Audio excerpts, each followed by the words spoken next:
This week in the podcast, we're getting the big scythe out as we name and shame the gaming tropes we'd get rid of for good.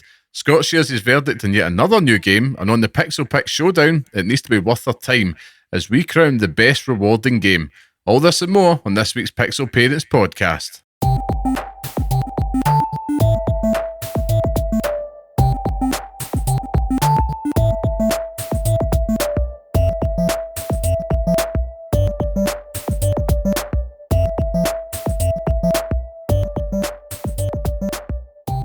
Hello and welcome to the next episode of the Pixel Parents Podcast, a show that discusses all things gaming from the perspective of parents. I am your host, Liam Kirkkelvin, and today I'm of course joined by the bearded one, Scott, the tastemaker. Curry, how are we, Scott? It is indeed me from the future or the past. Fuck knows. I'm one of them. I am one of those things. Who knows? I am an apparition of love. I'm all right, man. It's been another day at Curry Towers, and we're just ready to record now. If I saw something there, but I'm actually all right. How are you? Good, yeah, good. It's just been another week here at Pixel Parents HQ, whatever you want to call it. We were supposed to have a guest schedule with us this week. Unfortunately, they couldn't make it because they're not well. So, much love and hope they're getting better soon. But we will reschedule and have them on next time when they're better, and it will be worth the wait as always. But yeah, it's been good. Finally got a big game to get stuck into, and yeah, it's not been bad. Can't complain in the world of gaming, I suppose. And yeah, but who can? Whoever does complain in the world of gaming, there's nothing ever to complain about. Never. You never hear a bad thing. Everybody's just vibing, just rainbows and all sorts. Like it's great. So many vibes and good chat. Not a single mention of discourse at all, but I suppose we're here to bring that down a little bit because this week's main topic is an absolute shit list, shit show, whatever you want to describe it as. But it's a chance for, I don't know, maybe I'll have my John Cena moment. Maybe I'll turn heel. The perennial face will turn heel. Who knows? I'll just have to keep listening to find out. But I suppose before we dive into stuff, let's just get some housekeeping at the road then, shall we?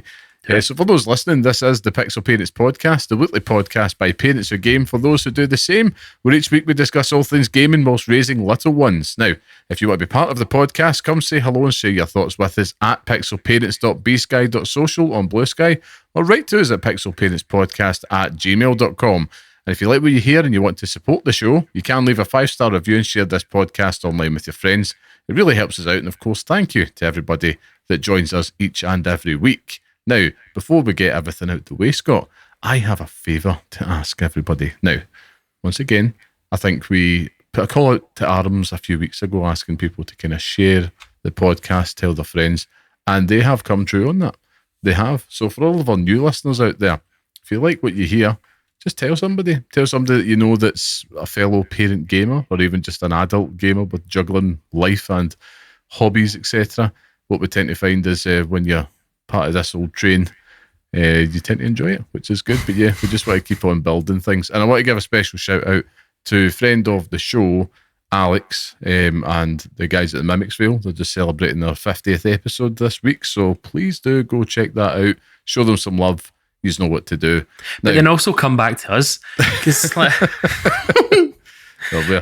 spreading the positivity. Don't all leave. Spread it out. There's plenty of room. There's plenty of ears out there for many podcasts. And yeah, go check them out and tell them we sent you and all the other good things. But without the way, Scott, what have you been playing this week? Well, you did allude to it in the intro to the show about how I'm playing something else new. It feels like that's all I do these days, is just play new games. It's great. But I'm now in my 3D platformer bag. Or is it 2D platformer? It's one of those things, Gex last week, and this week it is now Ruffy and the Riverside, which as of recording has already made its way to PlayStation 5, Switch, all your Xbox consoles, Steam, and is on Epic as well from the 26th of June. So looking at all the media for this game, I tried to summarize this as best as I could. So bear with me here, but it is a hand-drawn action adventure puzzle platformer. Okay. It is everything. It encompasses everything. So I try to put it in a way that, if I'm trying to sell someone on this game, how do you do it? Think Paper Mario cross Banjo-Kazooie, Right, okay. and Crash Bandicoot at the same time. Nice. But then also something completely different. You take control of Ruffy, who is a wee bear, and he's got a wee bee partner called Pip. And they are the chosen ones, in quotation marks, tasked with saving Riverside. Hence the name Ruffy and the Riverside. So something bad happens, a big bad thing happens, and you're tasked with saving the world, so to speak. But the cool thing about it is that, so you're 2D characters, so the whole Paper Mario thing is that you're 2D characters, so they're all hand-drawn, hand-animated 2D characters, but you move around like a 3D plane in the world. And you feel that should look weird and shouldn't fit, but it works perfectly. It's incredible. Where the game really shines, because platformers and stuff like that are a dime a dozen these days, and you do have to have something that you stand out with. There's a feature called swap. So it's a swap mechanic that what you can do is you hold down the R1 button and you can effectively copy either colours or textures or something on the map. And then when you hit R2, you can put it on something else that changes it. But it doesn't just change the colour of it, it changes its entire being, to be honest with you. So say, for example, you find ice and you put that on water, then every single bit of water is now frozen. You can do it with lava, you can do it with kind of one of the early tasks in the game. You change a waterfall with like leaves from a tree, and it becomes vines that you can then climb up, which then opens the map up. But it just does it in such a really, really interesting way that it's constantly challenging you, and you always forget about it. Like, all the challenges and all the sort of puzzles and stuff in the game are really sort of hindered kind of towards this swap mechanic.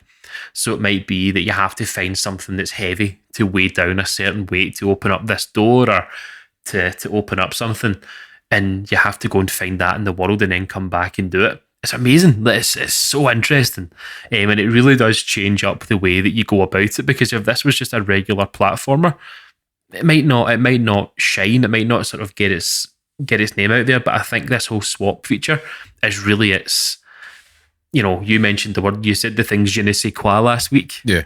That is exactly what this has. That's what this is. It's amazing.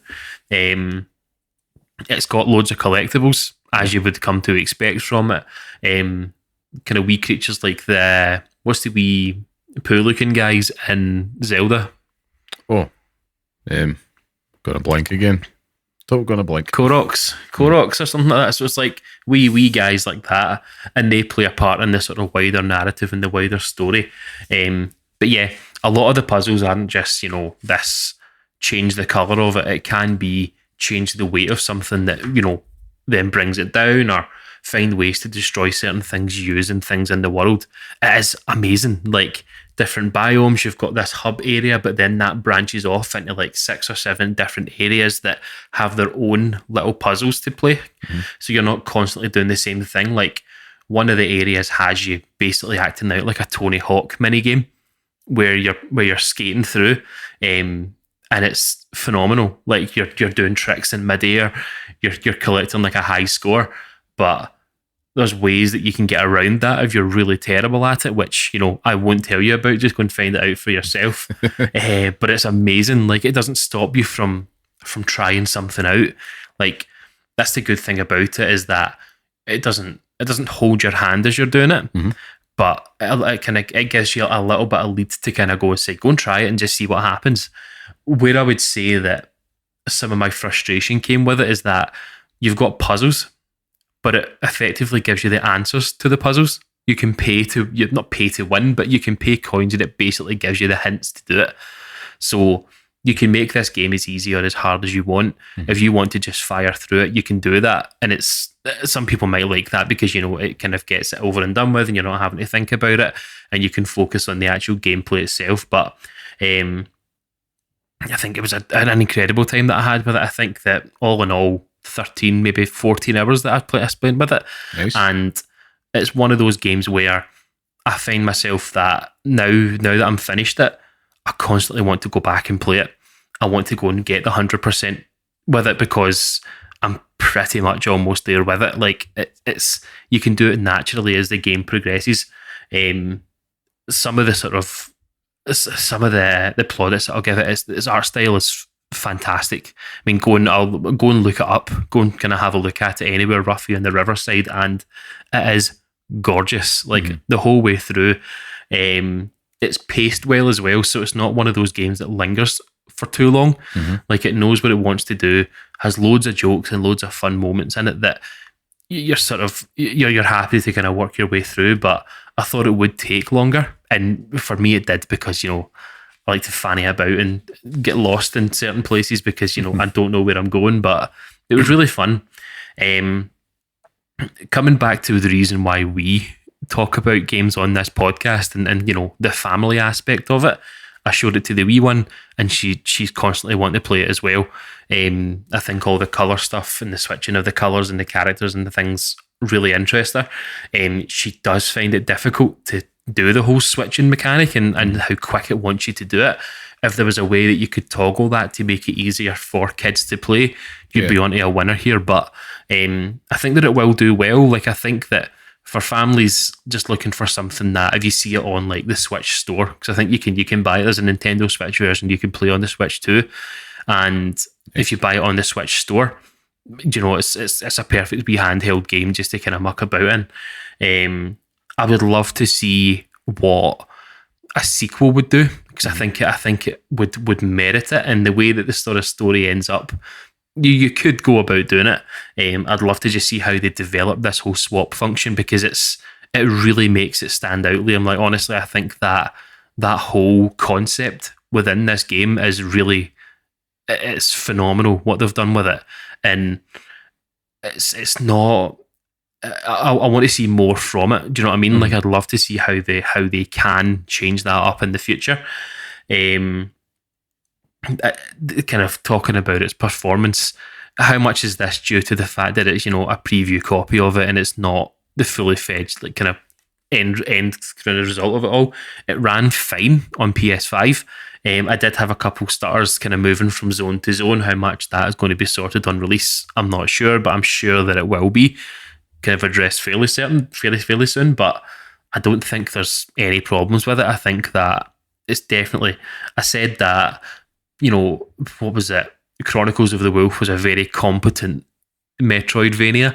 I think this is a very competent kind of 3D platformer, but it does certain things and it excels in certain things that it gives it that wee edge. And I think that if it finds its way onto like TikTok or something, or people find ways to kind of do things differently or kind of make it a wee bit viral, then you could see it becoming like a wee smash hit for this team, which is great. But I tried to tie down a score on it because I'm not 100% sure yet, but I think that I'm verging closer to an 8 than a 7, to be honest with you. I think it is a great game. Like it's a great wee title and exactly what we would be looking for our kids. Like it's a mascot. Do you know what I mean? Like we spoke about it very early on in this podcast, where we were talking about, gaming mascots, and it has all the makings of being a mascot. You could be looking down the line on having a Ruffy in the Riverside 3 or a Ruffy in certain area 4. Do you know what I mean? Like it's got the ability to do that. But yeah, I just thought it was a class wee game. Like I wasn't expecting much from it when I picked it up, and I literally couldn't put it down, which is always the best thing. That's how you know you're really enjoying it, because 10, 13 hours, kind of 14 hours, and it felt like nothing, genuinely nothing. And a good platinum for people as well. I think for the trophy hunters out there for us, there's definitely a wee trophy thing in there as well. You might see it on a few videos in the future, but worth a look. If you're looking for something to play, go for it. I think it was like £20 or something like that as well. I don't think it's that expensive. I think it's fairly cheap. I think I was trying to see if I could find that for you just so I can actually make sure of it, but I'm pretty sure it is, fairly cheap for what you're getting, which is a very good platforming title. So yeah, have a look at it if you're interested. Then go for it, man. Yeah, Well, you'll have to hear it. An 8 out of 10 game that's not going to cost the earth. I mean, hell yes. Might actually check that out myself. I think you would enjoy it. I think there's something there for you. Like, I think that you could put it on the telly on the Switch, and I think that you would enjoy it. Yeah, £20. Regional pricing may vary, so it's got a lot to give for a title at £20. Like, I think they've priced it well, and it's got enough content in there that you don't feel like that's gouging you. Yeah. So yeah, it's worth a look.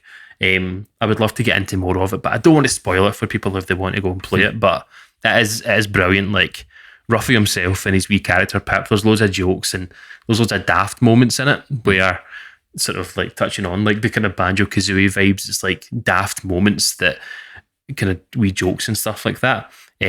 Loads of the other sort of casting characters in the game and stuff as well have, you know, phenomenal moments in it as well. And yeah, it's really good fun. So go and check it out, man. Nice. Love to hear it. Yeah, it's always nice when you get these little kind of surprise games. I suppose we talked about that last week, you know, ones that come out of nowhere. Nice, pleasant surprise. It's like, oh, this is actually a lot of fun. And, you know, it doesn't always have to be big, gargantuan, you know, AAA games, I suppose. But, well, no, what else have you been playing this week, Scott? So we would obviously like to talk more about Death Stranding, but I don't want to spoil it for the fans of the show. And to be honest with you, I don't want to start getting into a conversation about it because I just don't want to yet. However, having played the first few hours, and that's all I'm going to talk about here, having played maybe the first 2-3 hours in this game, it is ridiculous already. Like, that first opening scene where you turn that game on and you see Mexico for the first time. Oh my God. Like, I must have stood there for about half an hour just taking pictures on photo mode because it's ridiculous. Yeah. Like, it's quite possibly one of the best looking games I have ever seen. Like, this is like wallpaper material on your on your laptop. Do you know what I mean? Like, it's not the old Windows XP, but it's now Death Stranding vistas. Weather effects and stuff like that, seeing how real the world and all that is. Disgusting. It is absolutely disgusting. And we're talking about a future where, you know, if you listen to last week's episode, we're talking about a future where Hideo Kojima might not make many more games. This is just outrageous how good this game looks. And yeah, I'm literally cannot wait to play it again. Yeah, I mean, yeah, I think that's the thing. We're going to come with our more full, rounded out impressions next week, just to give us a little bit more time with the game. I think this is definitely one that begs to savour, take your time with, and we don't want to half cook stuff because as well, this game's probably going to easily eat up anything between 50 to 80 hours easy. That's just not something we're going to be able to do in a week, man. Unfortunately, we did not get anything early. We weren't sent out to Kojima Productions for anything like that. So it's like, we're going to take our time and we're going to keep this almost like a book club type approach that we always do with these type of larger scale in reviews, I suppose, that we do. It's not even a review, but we just want to make sure that we're giving the fuller picture. So yeah, that's something to look forward to for the listeners next week, I suppose. And I'm looking forward to kind of discussing more. I'm staying quite, what's the word? Coy. Tight-lipped. Tight-lipped on it. Johnny Tight-lips over here. That's it. But yeah, I think it's like the first time. You know, it's a game that I think it's that age-old thing, isn't it? Where it's like, it gets better after hour 20 or something like that. Aye. But you do really need to kind of live and breathe within the world. And yeah, I'm looking forward to just kind of going full guns blazing next week. But it's a frustrating thing having played Death Stranding for so long to then just go back to having to walk everywhere. Like, it's like, oh man, I've done this already. But it's changed it up in a way that, you know, the gameplay is still the gameplay, but you're now having to deal with more things. Yeah. It's like, that's great. I love being, you know, I love making things difficult as I'm trying to do something really simple, which is good. Listen, if walking around the house and trying to tidy up after the kids has taught me anything, you know, you become a master of juggling many items on your back and all over your body very quickly. So we know that very well. If you've ever been on a day trip with a kid, you can totally empathise with Sam Porter Bridges. You know what it's like, big massive backpack and stuff. So yeah, no, I totally appreciate it. But that's something to look forward to next week. And as for myself, bar that, it's just been more like summer holiday time. I'm like at work and I'm getting text messages like from my wife, just like, should I close software to start it to like update Mario Kart and stuff like that? And I'm kind of having to like, why is it on? What is it you're trying to do? And it's all good and all safe for that. You talked earlier about, how some games might be a little bit fiddly for kids, and I've got a bone to pick with one game in particular, and that's Luigi's Mansion 3, because my son, this is like an ongoing thing in my house for the longest time. Like, he loves Luigi's Mansion, but he can't play it. And it's always like, do you know what it's like? You're in it's the weekend, right? And you'd love nothing more than to just sit down during the daylight hours and just play some games. That's like unicorn moments, isn't it? And he's got the Switch now, and he'll just be firing into that whilst we could be doing anything else around the house, the boring, mundane stuff, cooking or cleaning or something like that. And it's like, Daddy, can you play this for me? It's like, I can't. And then it's like having to pick up certain games just from the off. I think there was a moment with Mario Odyssey, and he was like, can you get past this bit? And I couldn't, but I had to like sit down and do it. And I was just getting so frustrated by it. I was like, go to a different bit type thing. And same with Luigi's Mansion, because I'm like, it's such a shame, because it actually requires a little bit of dexterity, probably more than what a 5-year-old possesses, or most 5-year-olds possess. But it's also me just using it as an opportunity to be like, look at what the symbol is. So it's like the A button. It's like it's asking you just to press that, and he's moving Luigi at the same time, and it's having to restart like a tutorial over and over again. And it's like, no, just press that button. But my son, unfortunately, has inherited his old dad's impatience. So it's a hard lesson to learn. It's a hard lesson to learn. But bar that, I'm playing a not video game.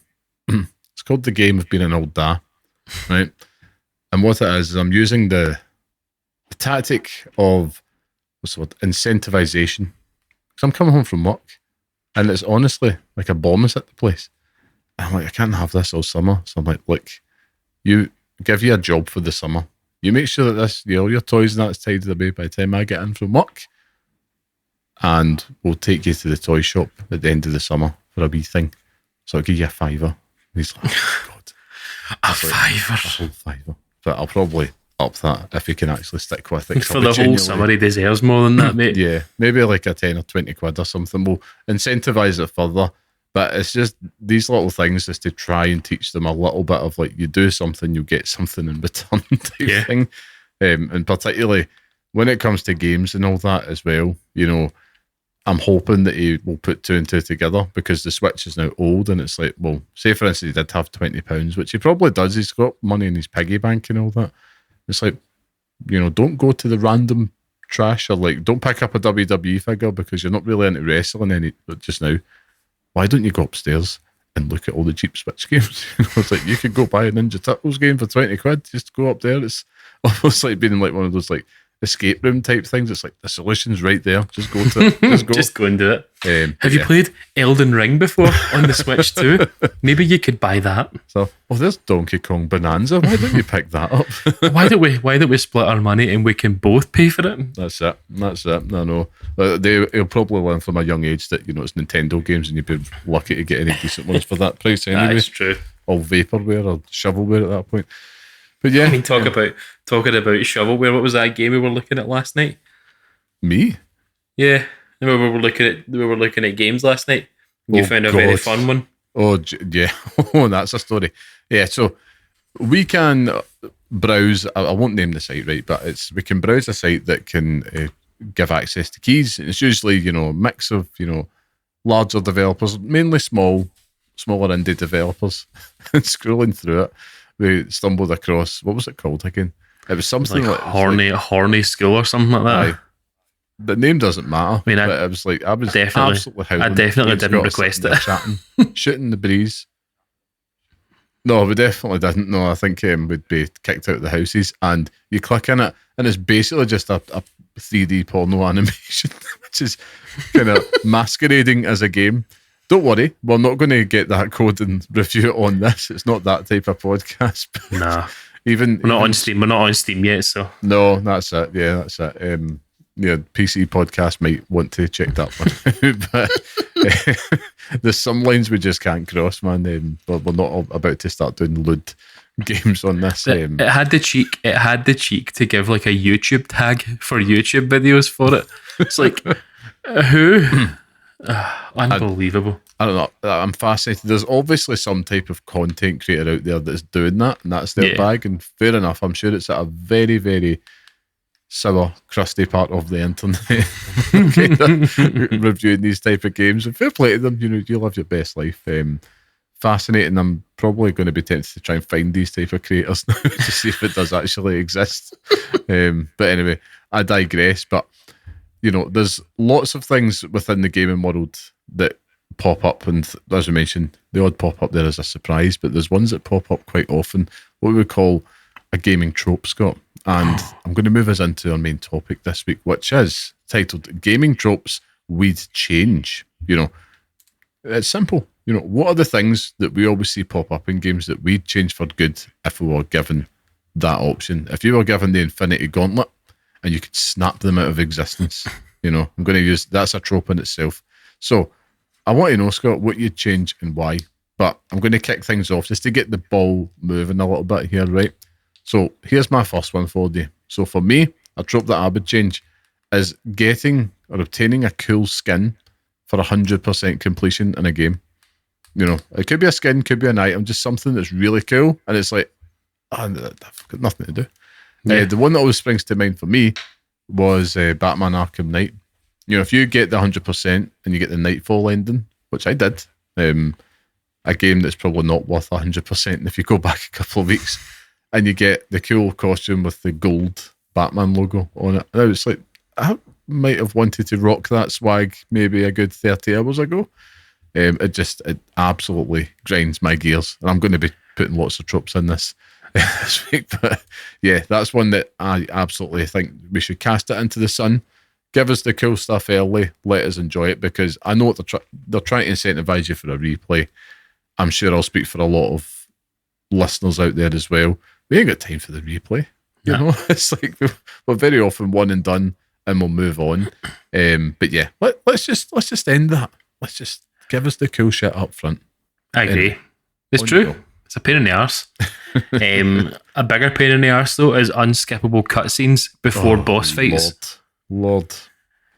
And I don't mind unskippable cutscenes. That's cool, but unskippable cutscenes before a boss fight where they've just absolutely tanked you for 5 minutes solid, and then you have to listen to them say the same patter over and over and over again. It is the worst thing ever. It's so annoying. It really is, because it just adds to the frustration in the moment. That's the worst part, to the point where you start repeating it. Aye. And you're like, oh God, just give over. I'll hit you with another one here on that note, right? The one that I would take is oh wait, there's another type of end boss situation. Yeah. So whether it's like a cheeky third stage or another boss behind a boss, it infuriates me every single time. Like, respect my time, goddammit. Let me heal up and savour that victory. And the thing that annoys me the most is that I feel that it kind of cheapens the stages, or cheapens the boss before it. And I must admit, my current game of the year, Clair Obscure Expedition 33, it does do that. It does do that in moments, and I was like, I'm ready to snap my controller. I would quite kindly request that it goes into the sea, and it would just let us heal up, let me savour it. And there's nothing worse than when it's like, oh wait, you were just a diddy boss. Oh, well, aye. You've used up all your resources and everything. It's just this big like, health bar presents itself. No. Oh no. No chance. While we're on the topic of bosses, I hate it when you have one boss, and then to make it harder down the line, they just put two of the same boss in it. It's like the Guardian Ape in Sekiro. And then to make that even more difficult, they just put two of them in a smaller area. It's like, that's not how this should work, man. I know. Stop it. It is frustrating. It kind of feels a bit of a cop-out as well. It's kind of like, we know we want to fill this space with the boss, but we kind of ran out of time to kind of design a new one. So let's just kind of put 2. Stage. Do you know what would be better? 2. Oh. Could you picture it? I mentioned it earlier, but could you picture like watching like the MCU and it's like you get to Endgame and it's just like let's just double up, let's just chuck in 2 Thanoses. Yeah, no, that's it. Is, but what's worse than 1 Thanos? 2 of them. Bet you didn't see that one coming. That would be hilarious. That's true. Will I hit you with another one here? You're not doing this to me because I want another one now. Oh, okay. One of my biggest gripes in games, and it's probably turned me off many a game in the past, is carry weight. Yes, encumbrance in games should be outlawed. Yeah, I want to stick in this for a bit because I've got this on my list as well. Especially in games where it encourages to pick every single thing up. Like, I'm playing Fallout, I'm picking everything up. Yeah. Like, even Fallout 4 where it incentivizes you to go back and go and like build up your a settlement and stuff like that. Why make it difficult for me to carry hundreds of stuff? Yeah, it's pure wank. I shouldn't have to put mods in a game just to carry things. It's ridiculous. I know it is like this whole snide inventory type thing, and when you see that you're over encumbered or it just won't let you just engage that magpie within you, unless it's like a survival game and that's like a key part of the key mechanic, like you have to be selective, which it really is. It's just let us loot, let's go daft. You know, it really is just blood boiling. And I cast my mind back to Starfield, and they were very stingy with their inventory weight and what you could carry on that. Now, I think in recent updates they've tried to change it, but it's still just not quite there.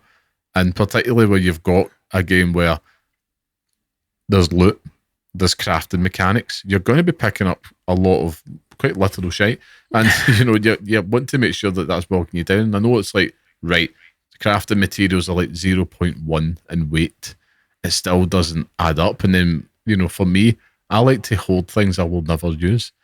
As I mentioned, I'm a magpie, so if I see a cool armor I like that in the moment, and then I check it's not quite powerful, and it's like, I'll hold on to that just in case. And I know the right thing to do is go back to a base or go back to a storage crate or something and put all the stuff in there.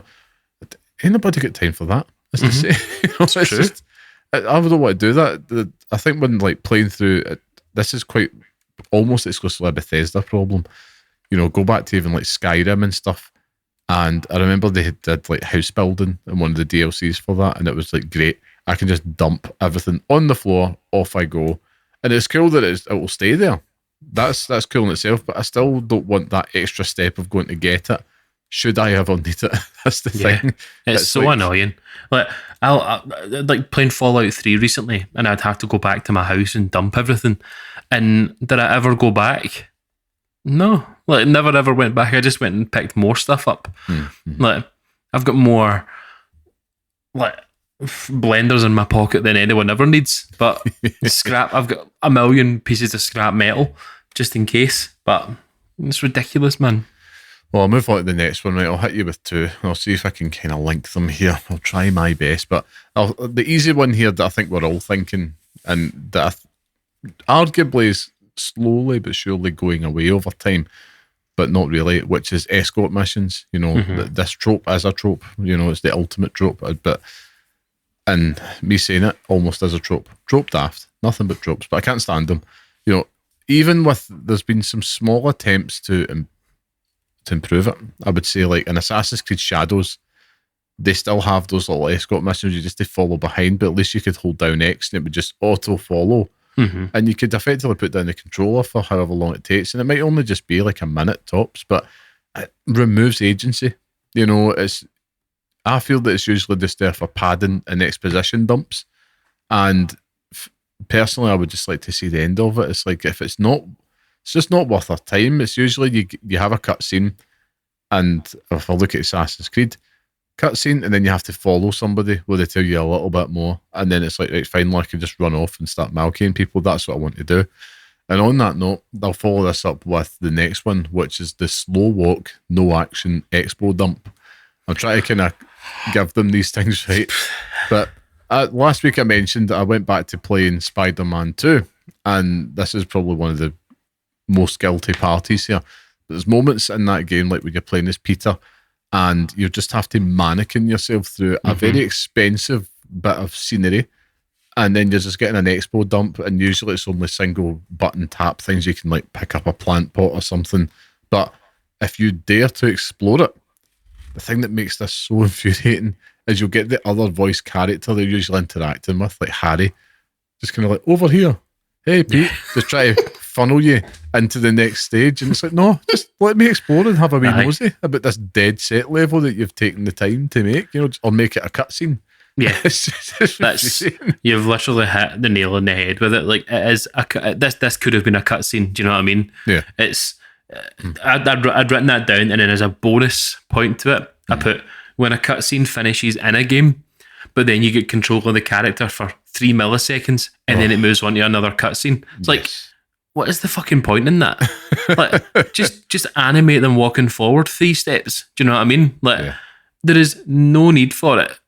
That really is. It's infuriating because it's so stop-start. There's no rhythm or pace to it, and I would be happy if it was just all a cutscene. Yeah, in that moment, and then just whenever you've got all the exposition out the road, you set the scene, then just let us run, just with a very simple, and tutorials, I suppose, are a trope in themselves, aren't they? But they play an important role. They do, and it's also for gamers of many skill levels. So, but it'd be good if there was some type of thing when you're replaying it, and you can avoid all that, the slow walk.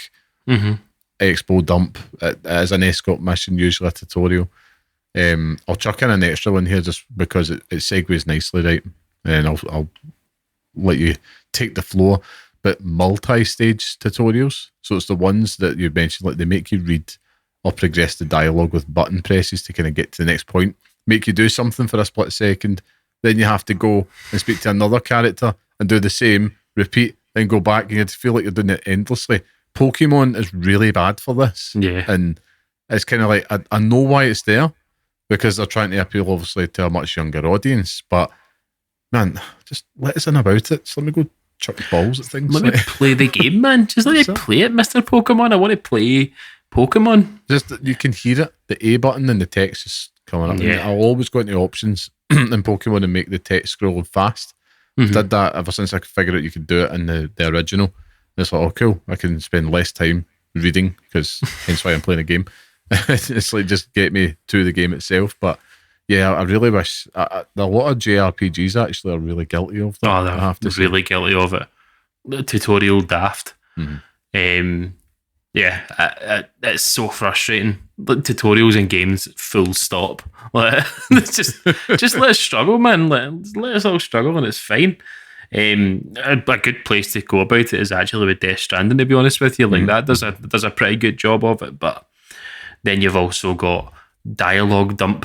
Like, it just dumps everything on you as if you're expected to know everything that happened in Death Stranding. It's great. One of my big issues with games is when you have equipped gear not showing up in cutscenes. Like, I have worked hard for this. Yeah, do you know what I mean? Like, I have worked so hard for this, and now you've just made me look like an absolute basic bitch. Like, this isn't on a video game. It pulls you out of it a little bit, doesn't it? Like, you just want them to. It's such a small tweak, and I am not smart enough to understand the ins and outs of it. It's probably all to do with, it might be a very expensive resource to run that within these type of cutscenes. I know, like Spider-Man 2, I always kind of get a little kick when, the suit that you've picked turns up in the cutscene, but then there's like ones that are up your hard gated. This is a big story one, so we're going to go back to the original suit for this one. Yeah, you're absolutely bang on. I think playing Assassin's Creed Shadows recently, it has the opposite. Like, your swag will be on display, but there's one outfit for Yasuke, and it's like this badass cloak jacket that he's got, but it'll just kind of like jag out and just start warping about when you're in cutscenes, and it's just like absolutely got a mind of its own. It's like he's wearing Doctor Strange's cape, and it's just, it just removes you out of it completely. It breaks the illusion, which is kind of what we're all about when we're playing these type of games, I would say. I would say on top of that, the illusion is the power fantasy. However, a big gaming trope I'd like to see changed, and I'm going to pull on this thread a little bit, Scott, but it's the whole main character being the one. The Neo syndrome, I suppose. Kind of sick of being the chosen one in RPGs in particular. Just make me a dafty. Make me somebody that isn't the manager of a crew, because I can't be asked. Just end it. I mean, even like something as open-ended as the likes of Baldur's Gate 3, you're still going to be in there. It's like, regardless of what you do, it's like that setup of, right, you're going to be the commander-in-chief of this crew and pull them all together. Blues Brothers, get the band together, off you go, big bad, and it feels like you have to go around them all and they're not happy. And it's like, man, it feels like I'm playing FIFA career mode sometimes. So it's like, boss, I'm not happy you started me. Like, it's something, I don't know what the solution to that is though. Like, I know that's a difficult one to fix, isn't it? Because like, it's, do you then just try and make it that you are, generic man person, but also part of a crew that you're not the leader of? Do you know what I mean? Yeah. Because that's a tough one. Then you're effectively playing GTA Online or something like that, where it is just like you're just an every person in this world, and the main people around you are kind of calling the shots, and you're going to them, as opposed to, you just so happen to be in the shoes of the Luke Skywalker, the Dragonborn, all this type of stuff. It's true, but even your Grand Theft Autos, like, it's a bit ridiculous that Tommy Vercetti becomes kingpin of Vice City because he just kills everyone else. It's like, that man's shot 1 million times during the lead up to this. Like, there's only so many med kits that a man can take. Yeah, it's kind of like what I would coin as comedian's Twitter syndrome. Whenever I would see a comedian's Twitter feed or Blue Sky feed, whatever it is, and I'm always a wee bit cynical, like, wow, all of these unbelievably hilarious events just happen to you, don't they? Like, it's just everything is just like their life's just a walking calamity and hilarious show, and it's like, did that happen? It's a little tinge of LinkedIn about it, It's kind of like, I don't know if that happened, Chief. Like, I think you thought of this story, and just kind of made yourself the main character. There was a page on Twitter. It was like "didn't happen" of the year or something like that. So it used to like call out people putting up like, my 3-year-old daughter stood up in the middle of like a bus and yelled out like, racism is bad. It's like, no, they didn't. It's like, no, they didn't, mate. I mean, racism is bad. That is bad. No 3-year-old is shouting that. They're shouting bogies or fucking shite. Because no 3-year-old is racist. That's the main thing to remember. It's 100% true. Bringing us off the topic of racism,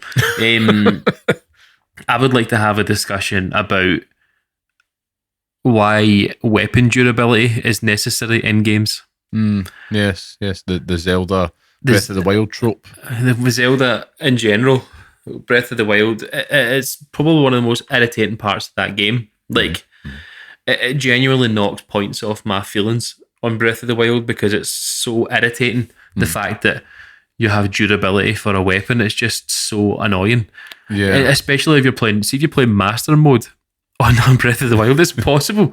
You spend most of your time just with the leash blowing people off cliffs because it's the only way you can kill them. That's true. I mean, I totally, it's one of those ones where I totally appreciate how annoying it is because I have been annoyed playing it. But then if I'm also like in the moment to moment, I'm kind of like, right, there's a certain kinetic nature to it but there is that moment where you've run out of your weapons and you're like, I'm absolutely goosed here. Even if you were just to have one that didn't break, like one standard weapon that stayed, but then the rest of them could be less durable. Even games like Dark Souls, like the original Dark Souls had weapon durability, and it's a pain in the arse. It's like, this game's fucking hard enough. There's no need for this. Well, on the note of gear, right, here's one for you, and this might make you nod with this is almost therapeutic now, right? Losing gear, right? See, when a story beat, you get hit with one and all your stuff's been taken off you. Usually you get sent to a prison or a camp and you have to go sneak to reclaim it. Now, Red Dead Redemption 2, a game that I replayed recently in the last year, had a moment like this, which we all could remember. Even like recently, as like Star Wars Outlaws, the DLC that I played, and it was like, all right, we'll try to change things up a bit. I'm like, no, like that's all my gear. Like, give me other like hard situations to use these tools to create a solution with. And I don't know, every time it happens, the only way I can describe this is I get lost item anxiety, and I'm just kind of like, well, all I'm focused on. The thing is, you could give me the best bit of storytelling narrative ever, and all I'm thinking about, like the sweating, pure Christmas I want my stuff. gear back. Where's my stuff? And every now and then you get one where it won't just be like magically like, right, that was only for a wee 20 minutes, here's all your stuff again. And it's usually like they go to the effort of like, I'm just wearing a white t-shirt now so you can tell I have nothing on me. They'll have games like Red Dead 2, in that moment when it happened, you could effectively lose pretty much all your stuff unless you really made the effort to go and take the harder route to get it back. And usually it's mainly things like your cash and stuff like that. And you will get a slight penalty, but it's annoying because by that point in the game, you've built up a pretty good arsenal and a wee bit of folding, at the same time. The second playthrough, I just couldn't be bothered getting it, and I felt it, man. I really felt it. It was so annoying. See, when they take the stuff from you, but they don't put it back on, like, you have to go and actively put it on yourself in the correct way, like, all the wee upgrades and stuff like that, you have to go and do it correctly. It's like, why? Yeah. At least just give me it all back the way it was meant to be. Exactly. What does this achieve? Why do you like pain? That's what you feel like asking, why do you hate me so? What have I done to deserve this? You mentioned a word there, Liam. Anxiety. Yes. And it plays a big part in, when I play games. And it happened to me with Claire Obscure. Like, it happened to me a lot where, I'd go through a certain area, but then also be like, maybe I've missed something there. Or I go through an area and then I trigger a cutscene and I can't go back. Oh, yes. And then I've got that missing item anxiety. It's like, if you're going to take me through a point of no return, not even like end game, even just like a point of no return in a normal transition from area to area, tell me that I'm not coming back for a bit. Do you know what I mean? Like, it might ruin some of the joy in the story, but for my own guilty greed of finding things, just tell me. Yeah. Break the news. No, you're absolutely right. And I don't know if that's maybe, as a design choice, obviously, if they're maybe like, right, we want you to spend as much time as possible here before progressing, because they might do a reverse GTA where the bridge is down or something like that and you can't get back until end game, and it's like, now you're free to explore the whole map and all that usual stuff that comes with it. No, I totally get it. It feels like there's just nothing worse. Like, you want that sense of progression and gratification when you're building up an inventory of things, and any ways and means to kind of get you out of either finding it or having to reclaim it. Yeah, it's just not a good feeling, man. And it's not like being clever. It's like, well, we're really going to test you now. It's like, no, just find a different means to do it. That's probably how I would fix it. I've got one here for you, right, which is kind of, it's adjacent to it, right? It's expo dump and audio logs and notes. You know me, right? Love a bit of lore, love a bit of world building, right? But I just hate being made to work for it in that manner, right? And the reason being is, I don't mind it if it's something I can do when I'm on the go. But if you get like an audio log and it won't play outside of the little sub menu, that drives me bananas. God. You have to sit inside and just watch it. Wait for it to end. Yeah. Oh, holy God, that is the worst. And there's no need for it. There is absolutely no need for it. I mentioned a series earlier that was really bad for it, and the original Batman Arkham Asylum. They've got these kind of audio tapes about there, and it's great. Like, the voice acting's absolutely bang on. It's so atmospheric, but you can't just kind of play it and go on. And there's some games that have really cracked it, but there is the odd one that would just kind of leave it all there, or you get all these notes, and it would be so good at so good at kind of building up this environmental storytelling piece that they're doing, because it's part of that as well. But you'll just skip by it and never see it. How many times have you played a game like that? It could be like an action RPG type open world, and then you get to the end and it's like a little notification by the notes section I mentioned Assassin's Creed, even things like The Last of Us, for example. If you were to stop and read every single one that you get, it adds a lot of time, but it's also just like, I can't be, but it feels like Can't a be slog. asked. It's But like I'm also annoyed that I'm every missing it. book in Skyrim. Like, Yes, oh man. Yes. I mean, I do enjoy a wee read in Skyrim, but I feel shame for the. I mean, I've picked up more history of Skyrim books than I have in my entire life, and I've never read one of them.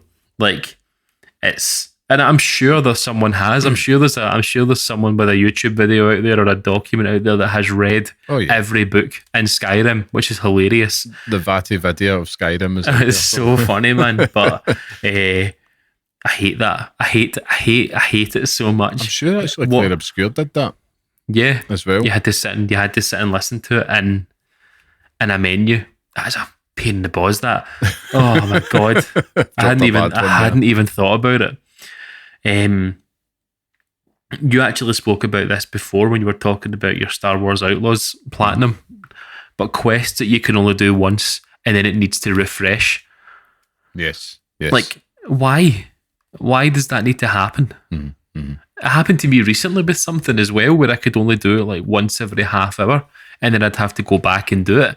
What game did that? It was Grand Theft Auto Online, where you can do deliveries once, then you have to wait half an hour to do the next one. Yeah. Like, no, like cater to me now. Yeah. Yeah.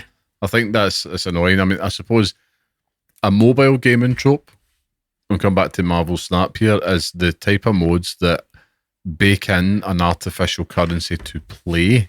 Mm-hmm. So it's like, I suppose there's like the likes of Duolingo, which is a different thing, but it's like if you run out of gems, if you didn't have the pro version, you have to wait for it to refresh.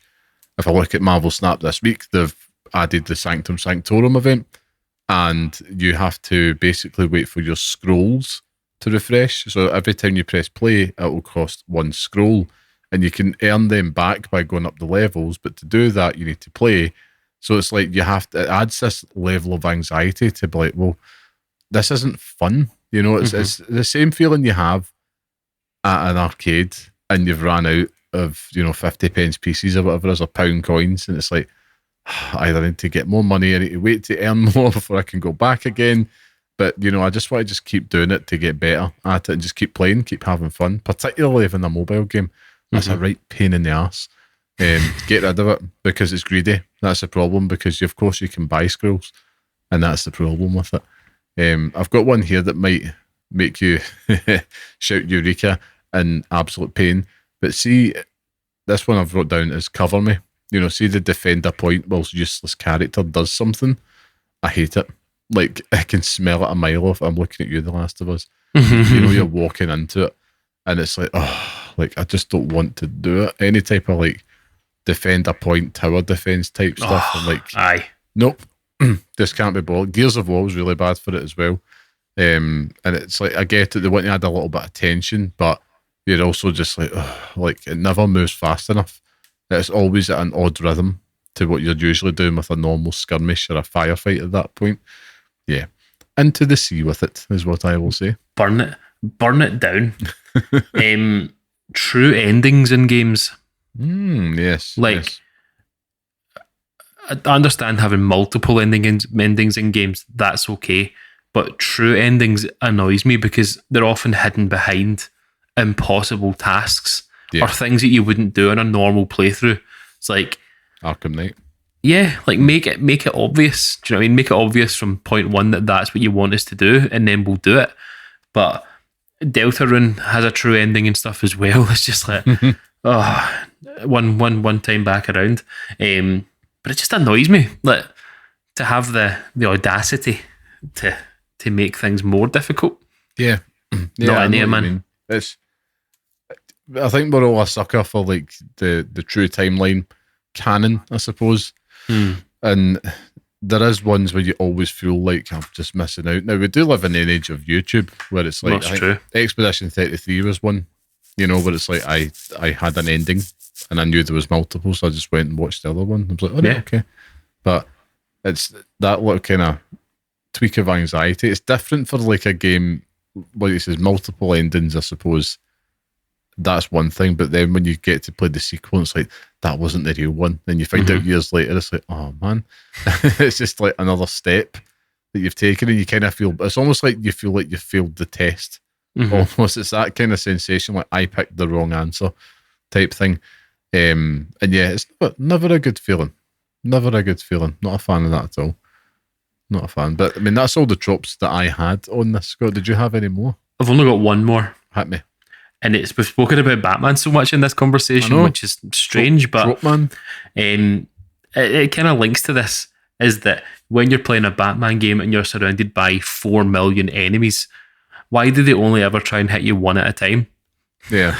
It's like, surely it makes more sense for everyone just to pile in. Do you know what I mean? And that would ruin the gameplay, but it would make more sense. It's yeah, like, to rush you type thing. Yeah, you've got, throwy bat things, would you call them? Batarangs. You've got them to crowd control. Do you know what I mean? Like, there's ways to get around it, but it just feels silly that there's like 6 people just waiting behind you like that, wanting to punch you. Like, ridiculous. It would add an interesting challenge though if there was some type of ability that you could use for crowd control. There's so many ones like that in Spider-Man. We mentioned that earlier as well, and there's so many cool gadgets for crowd control in there.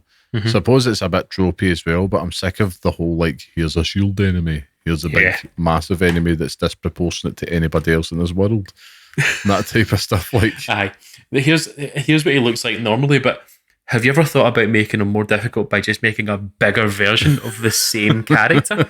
Aye, and they're just like punch sponges. I think just big punching bags, and they just take loads of damage. And it's like, but you've got this bigger character now, Liam. But you know what makes that even harder? You don't make him bigger. You just put 2 of them in there. Oh Christ! Batman was so bad for that, particularly Arkham Knight. Actually, I have to say, like, they had some really annoying guys, and it wasn't. I feel like the more they added into the formula, the more they took away. Like, that's hence why I'll always love Asylum, because it left you with that little. It's always better to have a meal and feel like, I could have a wee bit more, as opposed to like, oh, it's just too much here, man. I see. I've never felt that way with Asylum.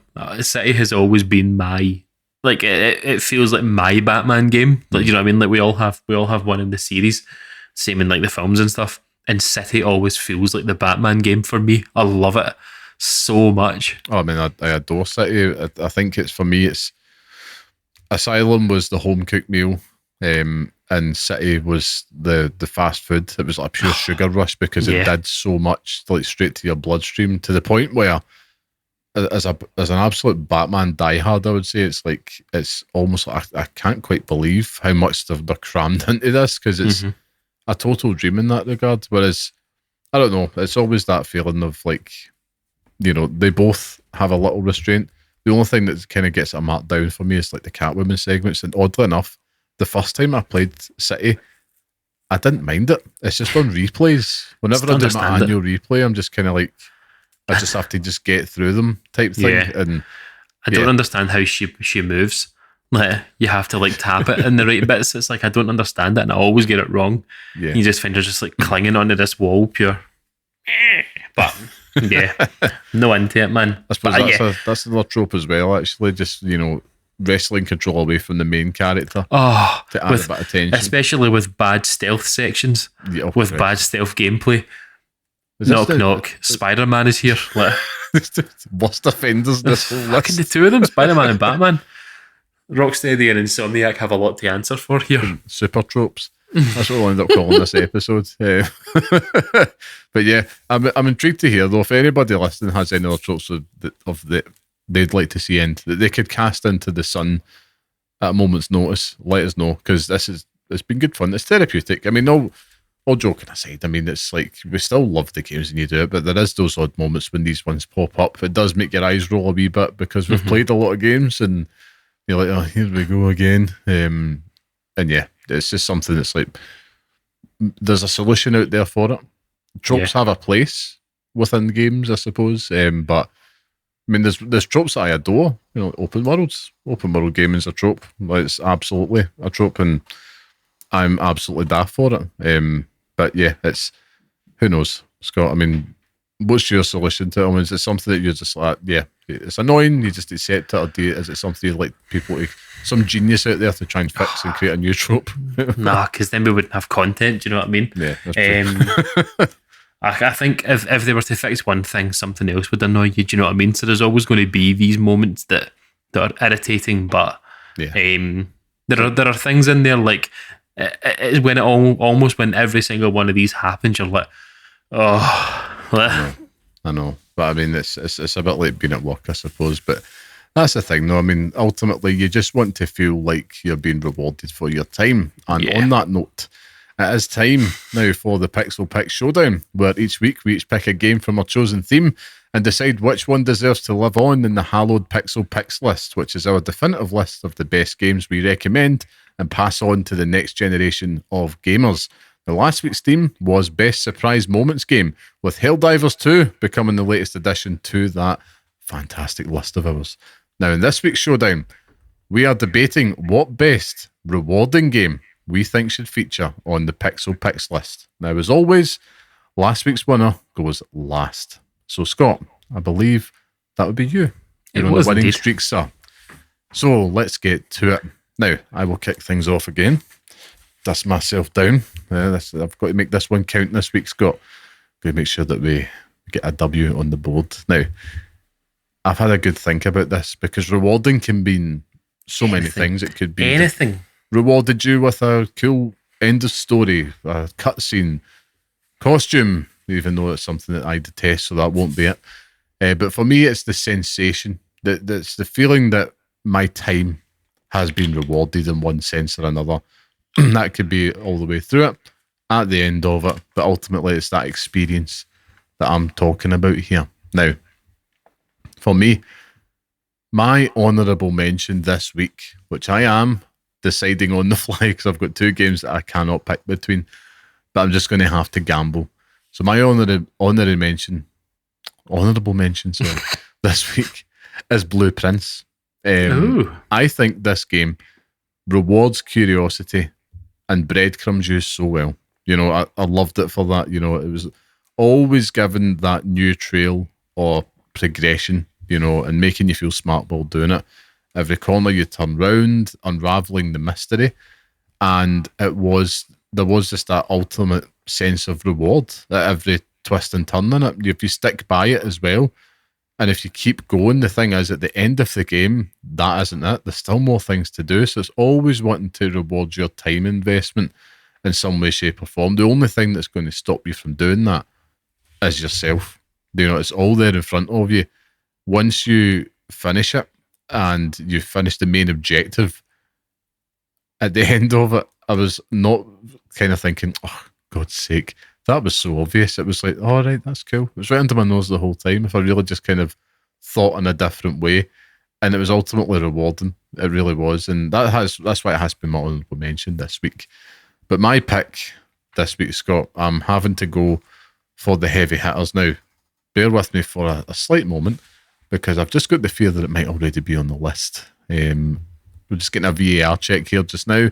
I mean, I want to talk about my thoughts on Blue Prince because it was a fucking nightmare. And I'll full stop that, and that's me done. You need to go back, man. You need to go do it, honestly. I don't. I really don't. One of the best games this year. See, when it gets to our top 10 game of the year list, man, there's going to be a showdown. It's going to be fucking nowhere near our top 10 list. Remember, I conceded a few to you last year, so you can concede every other game. I concede this. Honestly, what a load of shite. I'm going to fight the good fight for it, but I will proceed. Well, I'll get to my pick. So my pick this week, which is a game I'm stunned isn't already in the list, but the VR checks, it's all clear here, is Elden Ring. That's my pick. I think this game rewards perseverance and exploration so damn well. You know, delivering on that promise going in, you know, of overcoming adversity by trying to get better, get good, son, all the rest of it. It really is just a rewarding experience. A game that I have finished 5-6 times now. I was going to say I was waiting for it. Yeah, but how many times? It's disgusting. It is disgusting, and that's not like me. But it's because the reward of constantly making your build better, learning more, uncovering something new, every nook and cranny in that world. It's just fantastic, and it does. It rewards your time so well. It rewards your experience with it, with that power fantasy. And yeah, that's my pick this week, Scott. So wonderful. It's funny you should mention it, because everything you've said in terms of Elden Ring applies to my own choice. Okay. But we'll get there eventually. My honourable mention for this week is a game that's on the list. And I purely just wanted to give it a shout out because fair enough. This game is rewarding in 100 different ways. It's rewarding in terms of visuals, in terms of storytelling, in terms of characters, in terms of heart, in terms of just value for money and the time you put into it. It is ridiculous. But that game is Red Dead Redemption 2. Oh, yes. Just as a pure storyline, the money you pay to get through that story, if you were paying Rockstar by the pound of tears that I cried playing that game, good Lord, they would be far richer than they are now. But just give it all its plaudits. Just give it Game of the Year every year because it deserves it. However, no, it's funny you've gone for a From Software game for this, because I thought the same thing myself. And thinking about, what it rewards is mastery of combat, mastery of, just skills and everything that kind of in between. The game that I picked, though, Liam, is not Elden Ring. The game that I picked is actually Sekiro. Oh, right, okay. I did think about Elden Ring, but I think Elden Ring is very much rinse and repeat in terms of you run in, scud everything and leave. Like, eventually that's what you're doing by playthrough 7. You're just like Roman Reigns, every single character, do you know what I mean? Like, and it's ridiculous. Whereas Sekiro, every single time you play it, you get a little bit better each time. So much to a point where you are untouchable by the end of it. And then the boss battles and stuff as well. Do you know what I mean? Like, once you master that timing, I know you hate calling it a rhythm game, but when you find that rhythm in what you're doing and stuff, there is nothing else like it. Even now, I mean, Clear Obscure got there with it in terms of the parry system, but Sekiro does that and multiplies it. Like that fight with Lady Butterfly where you're literally parrying every single one of those butterflies that she throws at you. Man, I cheesed the hell out of that fight. I mean, everyone did eventually because it was so difficult, but if you actually took the time and figured it out, it is ridiculous. Like, I speak about the platinum trophies that I've got, and Sekiro is the one that I'm most proud of because it's really difficult, but it is so rewarding by the end of it that when you're fighting Ishin at the end, it's like, it's incredible. Like every single moment, every single one of those parries that you get with the spears, I can't even remember what they call, but when you press circle and you dash forward when they launch that spear at you and you stand on it, it's like, oh my God, man, like just mastering things like that is ridiculous. But yeah, as I say, there's no, the kind of grinding and builds in Sekiro just don't exist. You basically just get better over time, and that is rewarding you for the time that you put into it. Yeah, I see the point. For me, obviously, spoilers. For me, I still think that Elden Ring's a much overall rewarding experience just because it's not just grounded within the fighting aspect of it. You know, there's so much in there, so much more.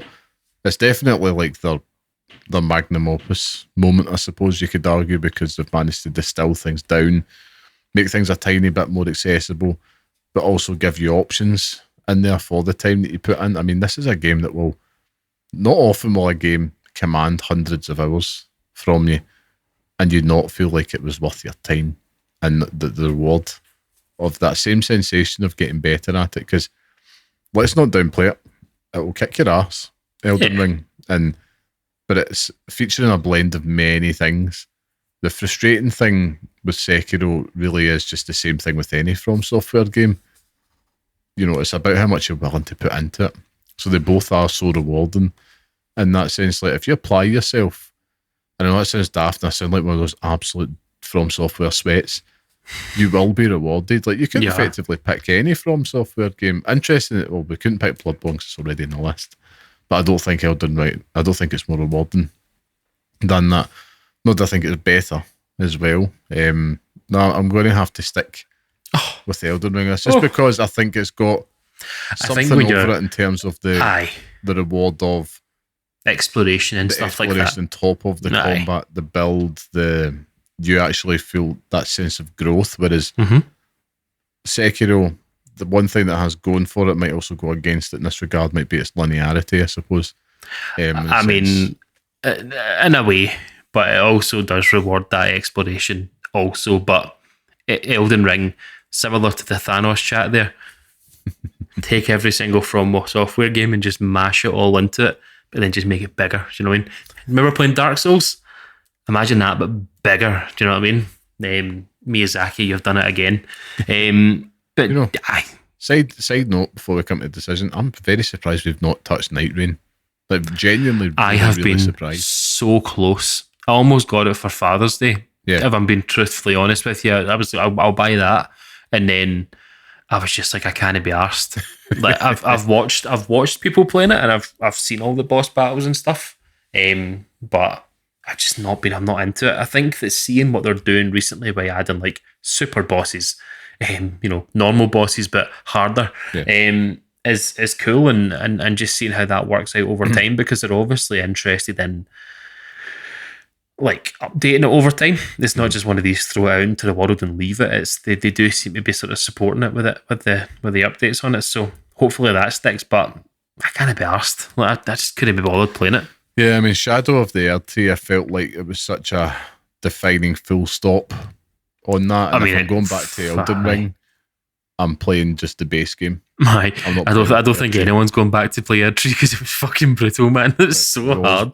It was just like, let's just dial up that last boss, man. I'm not saying anymore, but Jesus, that was an experience, and good and bad. But we'll come back to that another time. But we need to decide here, Scott. What is the best? Go for it. I'll concede because I've won so many. I'm sick of winning now. That's fine. Excellent. So this is probably the part, if I was a skilled animator or something, or with the sounds, I would start putting in Cool and the Gang Celebrate or something like that, because I'm back on the ball. That's it. But congratulations to Elden Ring. You are the latest addition.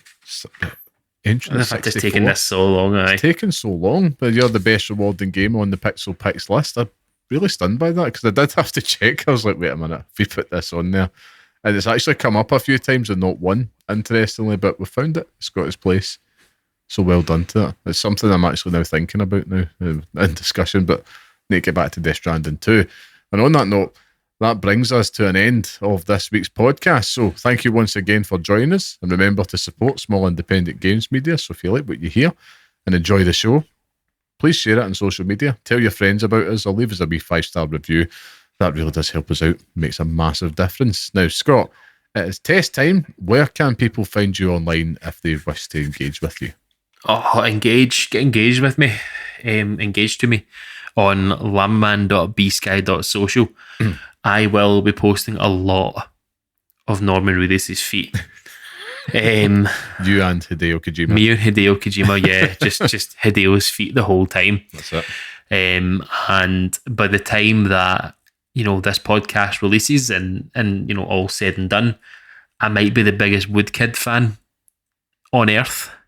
Never listened to a song in my life with him, but what Hideo Kojima says goes. So yeah. I might just have to start listening to him. I might become sad boy and start listening to sad music. Listen, that was one of the best parts about the original Death Stranding. Like, it introduced me to Low Roar. So long may it continue. But yeah, if you want to engage with myself online and now don't fancy looking at pictures of Norman Reedus' feet, you can follow me online at carmelite.bsky.social. And thank you to our producer and music man, the talented and handsome Mr. Sean Murray. Please go show him some love and check out his work on Instagram at barehandsdesigns and barehanddesigns.com. You can listen to the next episode on all major podcast platforms. And of course, follow us on Blue Sky at pixelparents.bsky.social. And of course, write to us at pixelparentspodcast@gmail.com. tell us about your tropes that you would like to. And get go and out listen of to the world. very first episode. Go and listen to the very first episode we did. Please, Lord, don't start at the end with this show. Do not start at the start. Go and start right at the beginning when we were wee nervous lambs Aye, and had absolutely no idea what we're doing. there's a reason it's called the pilot. Let's put it that way. But yeah, it was fun. It was fun. Why did they call it a pilot? Just because it was the only thing that came to mind, really. No. Like, not why did we call it? Why is it called a pilot? Oh, it's just like you're just testing. It's just a term for like we're just going to pilot something and see how it goes. Like see if we can stick the landing. I'm sure there's a reason behind that. That might be it. See if it sticks the landing. You might have just answered it like offhand. There'll be a reason out there somewhere. But if somebody knows, let us know. Just I could Google it, but I could Google it, but I'm too lazy. So we're two very lazy men. But on that note, until next time, stay safe, stay sane, and thanks for listening. I don't know. I'm not sure yet. Norman Reedus' feet.